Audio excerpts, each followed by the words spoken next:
কারেন্টের কাজ করতে আছে দেখিয়া তাই না কাজ করেন, আমরা তো আর বুঝাইতে না, আমরা দোকানে মা ঠাকুর ঘরে পূজা দেয়।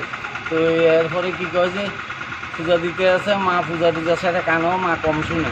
তো আমরা তো দোকানে স্যাররা আইবে খাইতো, আমার এখানে অফিসার আইয়ে কয়েকজন খাওয়ার জন্য। তো আমি হবে খানা রেডি করুন, এমন সময় মা একটু ফল আসিল বাতি ফলটা বাবারা আইনা দিত লাগছে, আইনা দিত ঘরে ঢুকছে, দেখেছে বাবা তো পড়ে রয়েছে ফ্লোরের মধ্যে, তার লাগাই না গাইতে গোপালটা করি চিল্লা শুধু।